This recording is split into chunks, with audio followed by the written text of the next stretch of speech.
중국계 미국인 기자가 한국에 와서 충격을 받았습니다. 태어난 곳이 고향인 줄 알고 살아왔었지만 어느 도시에서는 아무도 그녀에게 어디서 왔냐고 묻지 않았습니다. 다만 조용히 자연스럽게 한 사람으로 받아들여졌죠. 그녀는 말했습니다. 여기서 나는 이방인이 아니었습니다. 중국계 미국인 기자 클레어 장.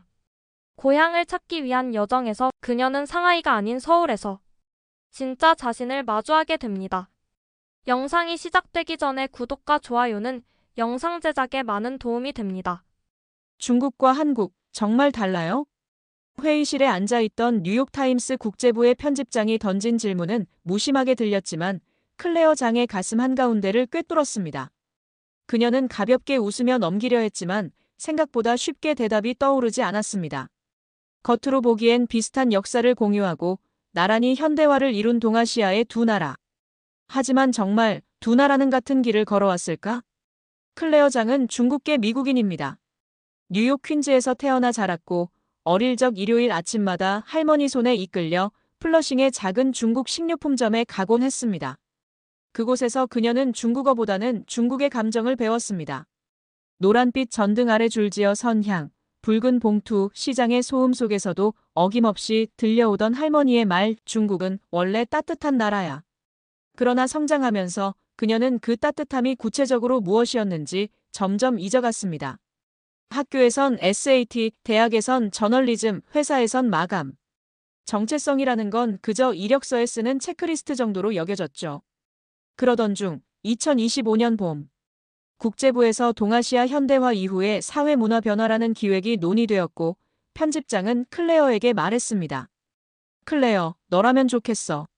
너한텐 이 이야기의 맥락이 있잖아. 중국에서 태어나진 않았지만 피는 흐르고 있으니까. 그 말은 그녀의 마음속에 잠자고 있던 무언가를 깨웠습니다. 피는 흐르지만 가보지 못한 고향. 뿌리라 불리는 곳에 대한 낯설고도 애틋한 감정.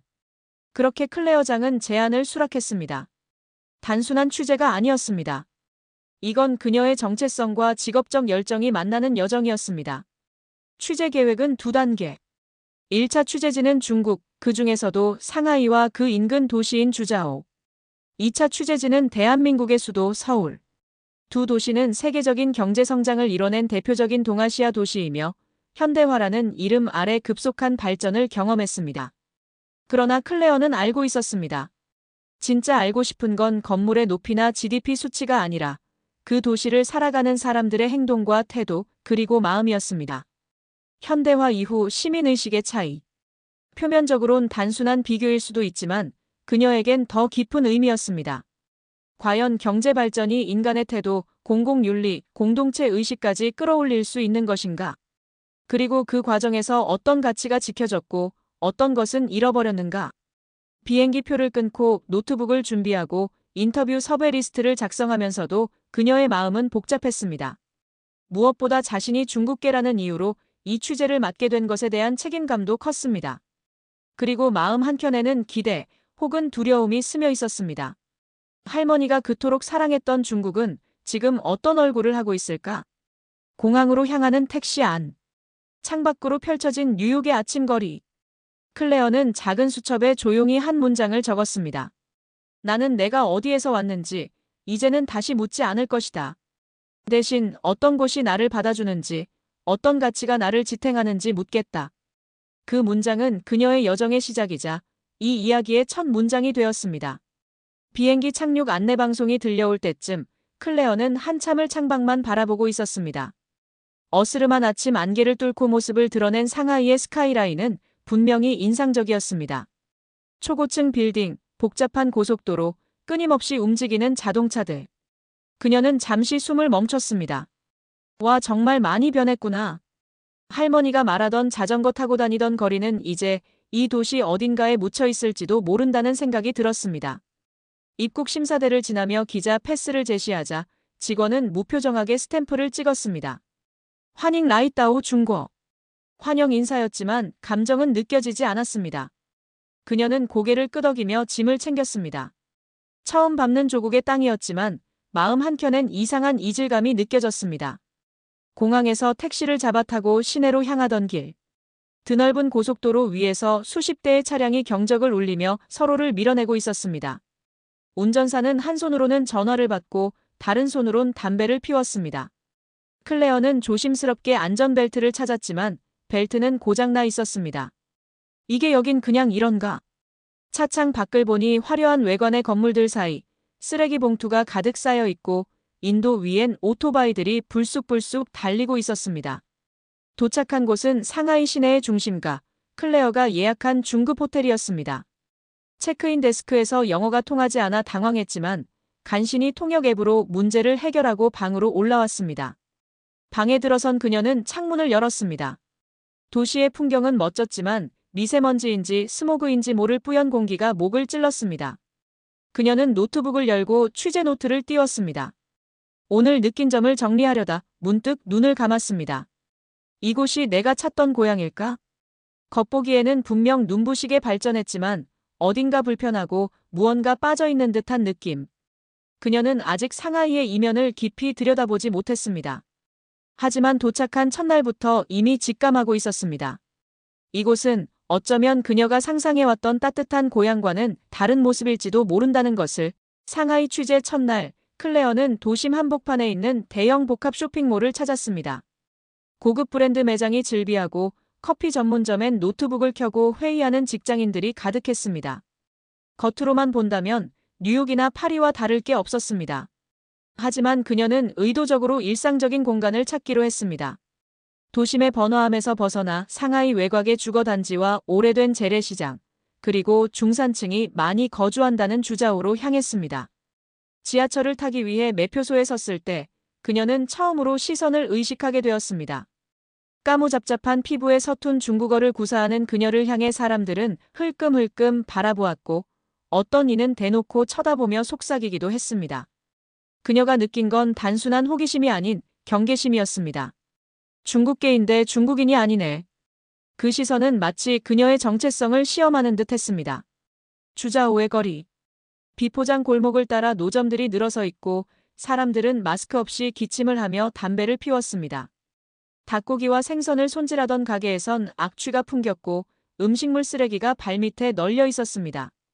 그녀는 그 장면을 사진으로 담으며 속으로 중얼거렸습니다. 이건 할머니가 말하던 중국이 아니야. 한 노점에서 군만두를 사 먹으려다 그녀는 노점 주인과 언쟁을 벌였습니다.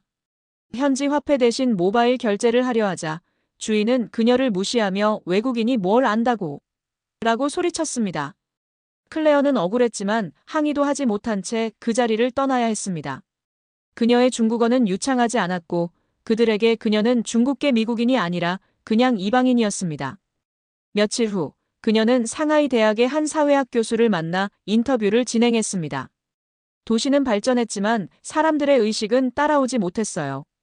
경제만 앞서갔지 공동체 정신이나 공공윤리는 뒷전이었죠. 교수의 말은 클레어가 며칠간 피부로 느껴온 것과 정확히 맞아떨어졌습니다. 그녀는 조심스레 물었습니다. 하지만 이건 단순히 발전 속도의 문제인가요? 아니면 시스템의 차이일까요? 교수는 잠시 생각하더니 고개를 끄덕이며 답했습니다. 둘 다 맞아요. 특히 교육과 언론, 시민사회가 성장하지 않으면 시민의식도 성장하지 못하죠.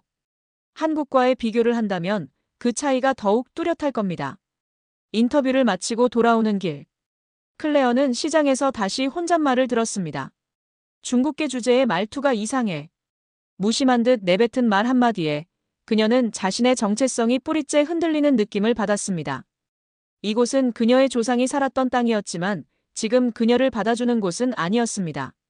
그리고 그녀는 다음 목적지 대한민국 서울로 향할 준비를 하며 이렇게 적었습니다. 내가 찾는 고향은 피로 연결된 곳이 아니라 가치로 연결된 사회일지도 모른다. 호텔 창밖, 상하이의 야경은 여전히 찬란했습니다. 수십 층 위에서 내려다본 도시는 화려한 조명과 끝없는 자동차 불빛으로 가득 차 있었고 누군가는 그것을 성공한 도시의 상징이라 부를지도 몰랐습니다. 하지만 클레어는 그 불빛 너머로 공허함을 느꼈습니다. 며칠 동안 그녀는 수십 명의 시민들을 만나고 다양한 장소를 돌아다녔지만 어느 누구도 그녀에게 환영한다는 말을 하지 않았습니다. 오히려 그녀는 어디에서도 소속감을 느끼지 못한 채 이방인으로 머물렀습니다. 그녀는 침대에 누워 할머니가 예전에 들려줬던 이야기들을 떠올렸습니다. 추운 겨울날 동네 아주머니가 따뜻한 죽을 나눠주며 집집마다 돌보던 이야기. 고장난 자전거를 동네 아이들이 나서서 고쳐줬다는 이야기. 그 모든 이야기는 공동체에 대한 기억이었습니다. 하지만 지금의 중국은 사람보다 숫자가 먼저 보이는 사회가 되어버린 듯 했습니다. 노트북을 펼친 그녀는 취재일지를 정리하다가 손가락을 멈췄습니다. 이걸 그냥 비판으로만 써도 될까? 그녀는 저널리스트였습니다. 감정이 아닌 사실을 기록해야 하는 사람. 하지만 이번 여행에서 그녀는 단순히 데이터를 수집한 것이 아니라 감정과 혼란, 기대와 실망이 뒤섞인 진짜 경험을 했습니다. 비행기표를 다시 확인하며 클레어는 한숨을 쉬었습니다. 다음 목적지는 서울. 처음에는 단순한 비교 대상이었지만 지금은 전혀 다른 기대감을 품게 만드는 도시였습니다. 한국은 어떨까? 정말 그렇게 다를까? 지하철 문화, 식당의 위생, 시민의 태도, 공공장소의 분위기 모두가 흥미로운 비교 대상이 될 것입니다. 하지만 그녀의 마음속에는 단 하나의 질문이 뚜렷하게 떠올랐습니다.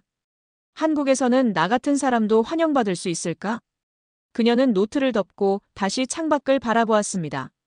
도시는 여전히 분주했지만 그녀의 마음은 점점 서울로 향하고 있었습니다. 이번에는 단순히 취재가 아니라 그곳이 진짜 나의 고향일 수 있을지를 확인하고 싶었습니다. 그리고 다음 날 아침 클레어 장은 상하이를 떠났습니다. 그녀의 눈에는 슬픔도 후회도 없었습니다. 그저 다음 도시에서 다른 이야기를 마주할 준비가 되어 있을 뿐이었습니다. 인천국제공항의 자동문이 열리는 순간 클레어는 직감했습니다. 여긴 뭔가 다르다. 공항의 공기는 깨끗했고 직원들의 응대는 친절했으며 어디에서도 혼란이나 큰 소음이 느껴지지 않았습니다. 비행기에서 내리자마자 마주한 풍경, 깔끔하게 정돈된 안내판, 미소를 잃지 않는 안내원, 그리고 빠르고 정확한 입국 심사 절차. 그녀는 입국장 벤치에 앉아 방금 전까지 있었던 중국의 공항과는 너무나 대조적인 모습에 멍하니 창밖을 바라보았습니다. 그녀는 공항버스를 타고 서울 시내로 들어왔습니다. 버스 기사님은 짐을 실어주며 어서 오세요라고 인사했고 승객들은 줄을 맞춰 조용히 탑승했습니다. 한 손엔 커피, 한 손엔 노트북을 든 채 출근 중인 젊은 직장인들 속에서 클레어는 잠시 기자가 아닌 여행자가 되어 이 도시에 스며들고 있었습니다. 서울에 도착한 다음 날 그녀는 지하철을 이용해 강남역으로 향했습니다. 지하철 승강장에선 아무도 큰 소리를 내지 않았고 대부분은 조용히 스마트폰을 보거나 책을 읽고 있었습니다. 출입문 앞에는 자연스럽게 양보의 줄이 형성돼 있었고 휠체어나 유모차가 탑승할 때는 승객들이 한 발 물러섰습니다. 도시의 질서란 제도로만 만들어지는 게 아니구나. 사람들의 습관과 배려가 하나의 문화가 되는 거야. 클레어는 감탄하며 스마트폰 메모장에 기록했습니다. 첫 인상 한국은 조용하지만 강하다. 질서가 소리 없는 언어처럼 모든 곳에 흐르고 있다. 점심시간, 그녀는 혼자 서울 시내의 한 작은 김치찌개 식당에 들어갔습니다. 가게 주인은 혼자예요? 창가 쪽으로 모실게요라고 따뜻하게 말하며 자리를 안내해줬고 이내 반찬 6가지가 식탁 위를 가득 채웠습니다. 이거 다 무료예요? 당황한 클레어에게 주인은 웃으며 말했습니다. 네, 더 드릴 수도 있어요. 그녀는 반신반의하며 한 입을 베어 물었고 그 따뜻한 국물 속에서 또 한 번 충격을 받았습니다. 단순한 맛이 아니었습니다. 그 속엔 누군가를 위한 배려가 녹아 있었고 그것은 한국이라는 공동체가 가진 가장 강력한 정서 중 하나였습니다. 식사를 마치고 나오려던 순간 클레어의 가방이 의자에 걸리며 툭 안경이 바닥에 떨어졌습니다. 사각사각 렌즈 한쪽이 깨져버렸습니다. 순간 그녀는 당황해 손으로 안경을 집어들고 주변을 두리번거렸습니다. 그 모습을 본 옆 테이블에 중년 여성 2명이 다가와 조심스럽게 말을 건넸습니다. 괜찮으세요? 근처에 안경점 있어요. 금방 안내해 드릴게요. 클레어는 망설이다가 그들의 안내를 받았습니다. 그리고 10분도 채 지나지 않아 서울 시내의 깔끔하고 현대적인 안경원에 도착했습니다. 직원은 영어로 친절히 응대했고 상황을 설명하자마자 곧바로 검사와 수리 절차가 진행됐습니다. 깨진 렌즈는 빠르게 교체되었고 클레어는 얼마 지나지 않아 새 안경을 받아들 수 있었습니다. 무엇보다 놀라웠던 건 예상보다 훨씬 저렴한 비용이었습니다. 그녀는 믿기지 않는다는 듯 중얼거렸습니다. 이렇게 쉽게 새 안경을 맞출 수 있다고요? 그 순간 머릿속을 스친 생각. 내가 살던 미국에선 예약하고 며칠은 기다려야 했고 비용도 훨씬 비쌌는데 여긴 사람을 불편하게 하지 않는 사회야.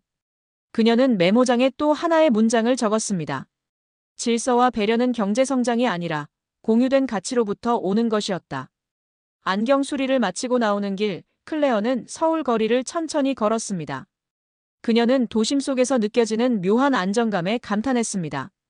빽빽한 고층 빌딩들 사이로도 질서가 있었고 사람들이 분주하게 움직이는 와중에도 서로의 공간을 지켜주는 배려가 느껴졌습니다.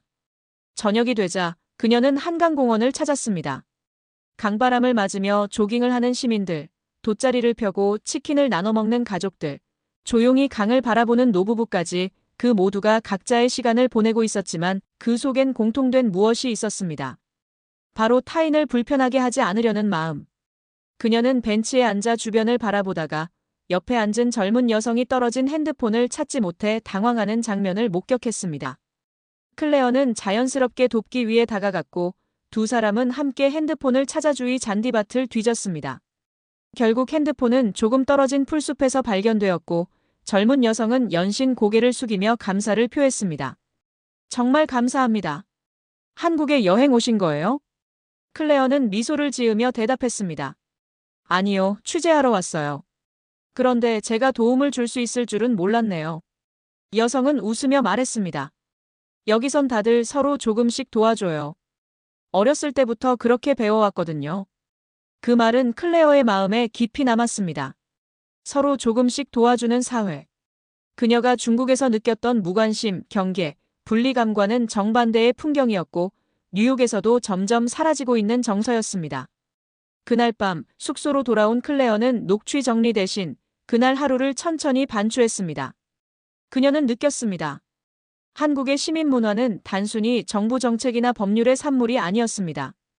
그것은 사람을 중심에 두는 사회에서 오랜 시간 쌓여온 생활의 방식이자 공동체가 공유하는 무언의 약속이었습니다. 그녀는 노트북에 조용히 타이핑을 시작했습니다. 서울은 나를 외국인으로 보지 않았다. 누구도 내 정체성을 묻지 않았지만 모두가 나를 존중해 주었다. 이곳에서 나는 처음으로 이방인이 아닌 한 사람으로 받아들여졌다. 이제 그녀는 알 수 있었습니다. 진정한 시민의식이란 깃발 아래에서 강요되는 것이 아니라 길거리에서 마주친 타인과의 눈빛 속에서 피어나는 것이란 사실을. 서울에서의 마지막 날 아침, 클레어 장은 지하철 2호선을 타고 서울대학교로 향하고 있었습니다. 햇살이 창문을 부드럽게 두드렸고 그녀는 맞은편에 앉은 학생들의 모습을 바라보았습니다. 누구는 이어폰을 끼고 눈을 감고 있었고 누구는 교재에 밑줄을 그으며 무언가에 몰입하고 있었습니다. 그들의 얼굴에선 피곤함보다 목적의식이 느껴졌습니다. 이 도시에 사는 사람들은 자기 역할을 알고 있구나. 그녀는 그렇게 느꼈습니다. 한 사람 한 사람이 자신이 해야 할 일을 묵묵히 해나가며 공동체 안에서 질서를 만들어가고 있었던 것입니다. 서울대 사회학과 건물 앞에서 그녀를 맞이한 정진호 교수는 다정하고 온화한 인상의 학자였습니다. 커피 한 잔을 앞에 두고 인터뷰는 조용한 강의실에서 시작되었습니다. 교수님, 제가 지난 며칠간 서울을 취재하면서 계속 떠오른 질문이 하나 있어요. 왜 한국은 시민의식이 이렇게 높은 걸까요? 단순히 잘 살게 되어서 그런 걸까요? 정 교수는 잠시 창밖을 바라보다가 고개를 끄덕였습니다. 좋은 질문이에요. 사실 한국은 압축 성장이라는 독특한 경험을 했습니다. 경제, 정치, 문화 모든 분야에서 몇 세기에 걸쳐야 할 변화를 단 몇십 년 만에 해냈죠. 하지만 그 안에 담긴 진짜 이야기는 시민 개개인의 학습과 체험입니다. 그는 말을 이어갔습니다.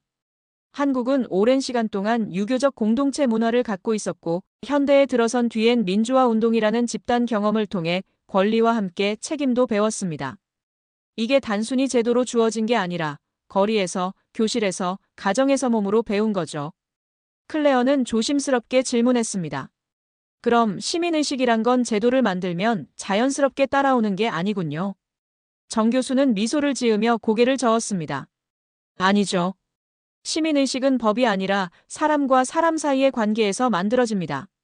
예를 들어 지하철에서 누군가에게 자리를 양보하는 건 법으로 강제된 게 아니라 사회적 감각에서 비롯된 겁니다. 그 감각은 결국 우리는 하나의 공동체다라는 무언의 합의에서 나오는 거죠. 그 말은 클레어의 가슴을 세게 두드렸습니다. 중국에서 느꼈던 개인주의적 생존과는 너무나 다른 감각이었습니다. 한국에서는 타인을 불편하게 하지 않으려는 섬세한 배려가 삶의 곳곳에 녹아 있었고, 그 배려는 어떤 위선이나 가식이 아니라 반복된 생활 속에서 자연스럽게 체화된 태도처럼 느껴졌습니다. 인터뷰를 마친 클레어는 교정을 거닐었습니다. 잔디밭 위엔 앉아 책을 읽는 학생들, 벤치에서 김밥을 나눠 먹는 커플, 조용히 산책하는 노 교수가 있었습니다. 그녀는 마치 하나의 유기체처럼 움직이는 이 사회의 질서를 바라보며 자신이 지금까지 취재한 모든 장면들이 하나의 퍼즐처럼 머릿속에 그려지고 있다는 것을 느꼈습니다. 그날 오후, 그녀는 마지막 장소로 한강공원을 다시 찾았습니다. 석양이 강물 위를 부드럽게 타고 흘렀고 바람은 상쾌했습니다. 자전거를 타는 사람들, 돗자리에 앉아 노을을 바라보는 연인들, 작은 무대를 만들어 버스킹을 하는 대학생들. 그 장면 하나하나가 마치 시민이라는 단어의 정의를 새롭게 써내려가는 것 같았습니다. 클레어는 그 풍경을 바라보며 조용히 자문했습니다. 이 도시는 나에게 질문하지 않았다. 어디 출신이냐고, 어느 민족이냐고 묻지 않았다. 그저 나를 한 사람으로 존중해 주었을 뿐이다. 그녀는 노트북을 열고 마지막 원고를 쓰기 시작했습니다. 나는 고향이 무엇인지 오랫동안 몰랐다. 피와 언어가 만든 뿌리가 고향이라고 믿었지만 이제는 안다. 진짜 고향은 내가 존중받고 내가 타인을 존중할 수 있는 곳. 그곳이 바로 나의 고향이다. 그녀는 원고를 마무리하며 마지막으로 썼습니다. 서울은 나의 두 번째 뿌리다. 여기서 나는 사람이 사람답게 사는 사회가 무엇인지 배웠다. 며칠 뒤 뉴욕타임스에 실린 그녀의 기사는 전 세계의 주목을 받았습니다. 특히 시민의식과 공동체 가치에 대한 그녀의 인상 깊은 분석은 많은 이들에게 우리는 무엇을 놓치고 있는가라는 질문을 던지게 했습니다. 그리고 클레어 자신도 더 이상 과거의 뿌리에 집착하지 않았습니다. 그녀는 이제 미래를 향한 뿌리를 내리고 있었습니다. 그 뿌리는 국적이 아닌 가치, 출신이 아닌 철학, 언어가 아닌 태도로 만들어지는 것이었습니다. 진짜 고향은 어디에서 태어났느냐가 아니라 어디에서 나답게 살 수 있느냐입니다. 그런 사회를 우리는 함께 만들어갈 수 있습니다. 여러분의 생각은 어떤가요? 댓글로 여러분의 고향 이야기를 들려주세요. 구독과 좋아요 잊지 마시고요. 다음 영상에서도 세상을 뒤흔드는 또 하나의 이야기로 찾아오겠습니다. 감사합니다.